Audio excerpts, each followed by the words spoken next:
Good evening. It is time for today's Tax Talk. I'm your host. I'm attorney Stephen Leahy. It is Wednesday, March 1st, year of our Lord 2023. Sometime in January, we did a case. We talked about a case about the FBAR, and I thought was very unfair.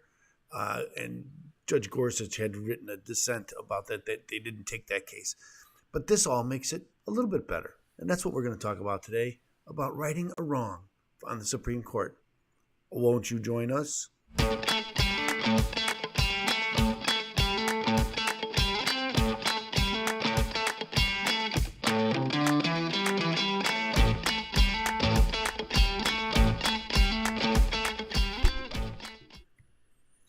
Well, we are here today with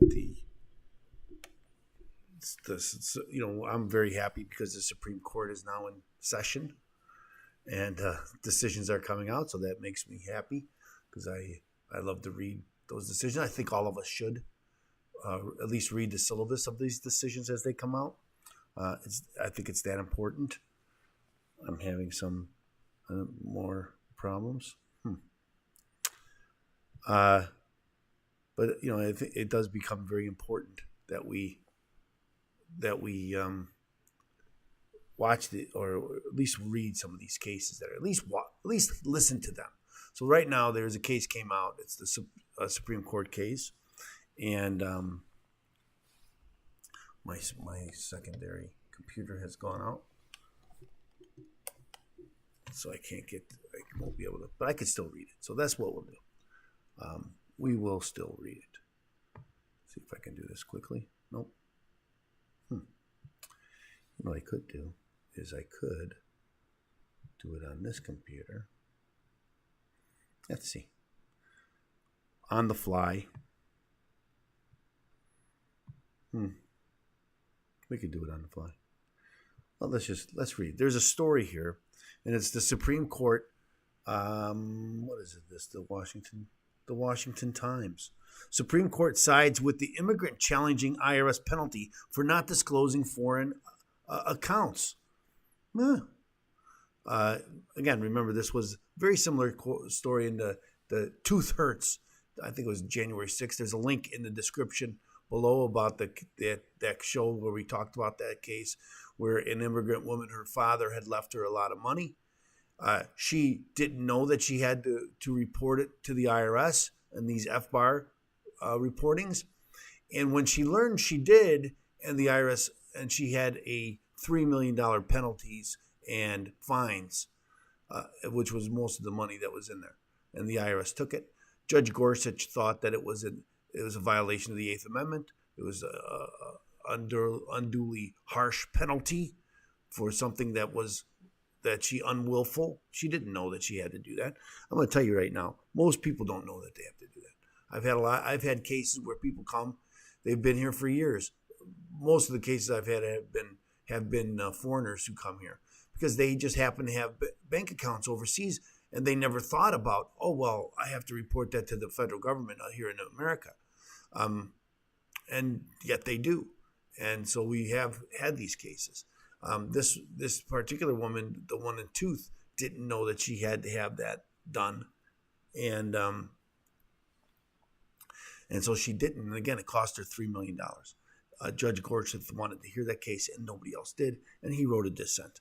But this case, Judge Gorsuch wrote the majority opinion. So that's the Supreme Court ruled Tuesday against the IRS. About time, right? Limiting the agency's ability to collect fines on certain foreign accounts when taxpayers unintentionally make reporting errors. Again, unintentional. The decision helped an immigrant who challenged a nearly $3 million fine he was facing after returning to the United States from a stint abroad in his home country. The High Court held in its decision that the IRS can penalize someone who fails to properly report foreign accounts per each filing, but not levy a fine for each account that was omitted in the yearly report. Justice Neil Gorsuch wrote in the majority opinion, reasoning that the law at issue refers to taxpayers' reports, not individuals' accounts. Section 5314 does not speak of accounts or their number.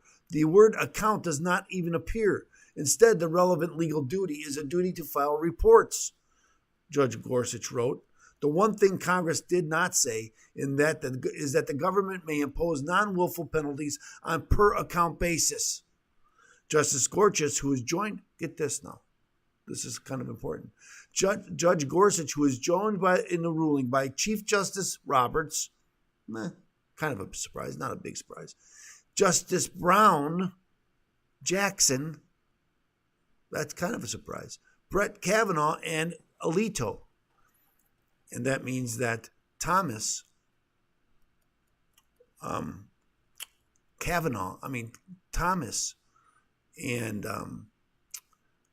Sotomayor and Kagan were on the other side. There's a fourth one too. Who else was on the other side?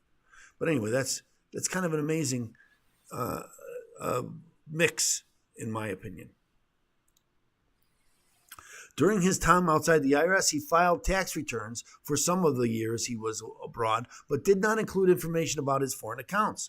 Upon returning to the U.S., Mr. Bittner, that's the guy's name, that's the case name too, so if you want to look it up, Bittner. And again, there is a link here in the description, so you can go there and read that opinion. The IRS determined that Mr. Bittner's updated filing were inaccurate, and in 2019 fined him $10,000 for each violation. They could take more than half of anything that's in there, and at $10,000, sometimes it's more than is even in the account. He was on the hook for a total of $2.72 million, and the federal government took him to court. Mr. Bittner's attorney said he should be fined only $50,000.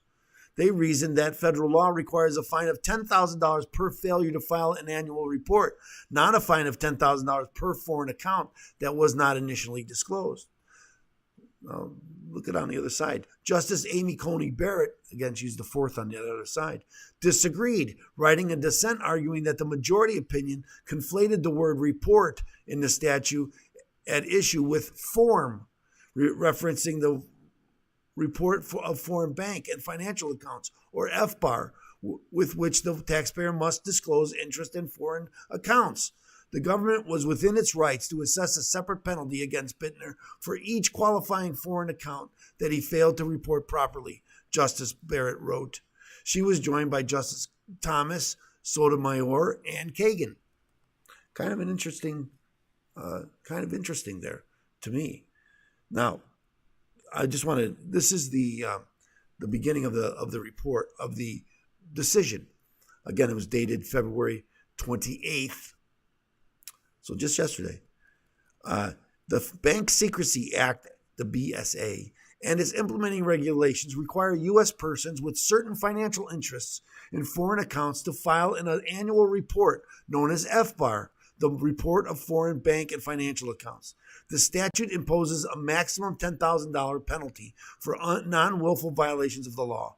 These reports are designed to help the government trace funds that may be used for illicit purposes and identify unreported income that may be subject to taxation. Petitioner Bittner, a dual citizen of Romania and the United States, learned of his reporting obligations after he returned to the United States from Romania in 2011, and he subsequently submitted the required annual reports covering 5 years, 7 through 2011. The government deemed Bittner's late filed reports deficient because the reports did not address all accounts as to which Bittner had either signatory authority or a qualifying interest. Bittner filed corrected FBARs providing information for each of his accounts, 61 accounts in 2007, 51 accounts in 2008, 53 accounts in 2009 and 10, and 54 accounts in 2011. The government neither contested the accuracy of his new filings nor suggested that his previous errors were willful. But because the government took the view that non-willful penalties apply to each account not accurately or timely reported, and because Bittner's 5 late filed annual reports collectively involved 242 bank accounts, the government calculated the penalty at $2.27 million. Bittner challenged that penalty in court, arguing that the BSA authorizes a maximum penalty for non-willful violations of $10,000 per report, not $10,000 per account, and the Fifth Circuit upheld the government's assessment. Well, I'm glad that there was some justice done, because I think it is a violation of the Eighth Amendment for unreasonable penalties. Let's see if I can do that. Fine. Let's read the Eighth Amendment. Now, I don't think this was an Eighth Amendment argument.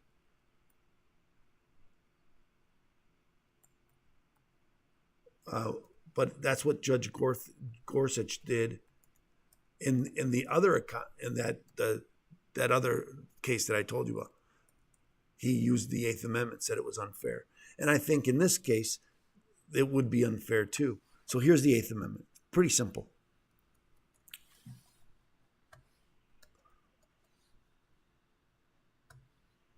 Here's the Eighth Amendment. It's mostly in the death penalty. Excessive bail shall not be required, nor excessive fines imposed, nor cruel and unusual punishments inflicted. Now, there were those who say, well, that really only has to do with criminal. But Judge Gorsuch said, no, this could be civil. And he pointed to some case law that shows that it could be a civil fine. That's excessive. Well, I think if I did something like this, failed to file a report that I didn't even know I had to file, and it wasn't willful, and somehow I have to pay $3 million because of it, I think that's excessive. Don't you? Anyway, that's what I think. So thanks so much for joining us here today. I appreciate you taking the time. Let me ask you to like and subscribe. Like and subscribe. We need your help to get this information out. So please like and subscribe to help us tell others. Remember, most news stories involve IRS stories, and that's what we cover here. So we need your help to get the word out. And remember, if you have an IRS problem, if you don't know what to do, if you have unfiled tax returns, if you owe the IRS money, first thing you should do, get a copy of my book, Deal with Your IRS Problem Today. Go to freeirsbook.com.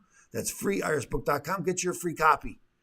I will pay for the publishing if you will pay for the shipping and handling. So go to freeirsbook.com. Get your free copy. So thanks so much for joining us. Again, we'll be back here tomorrow, Thursday. And we hope that you'll join us here then at that time. Until then, God bless you. And we are now out.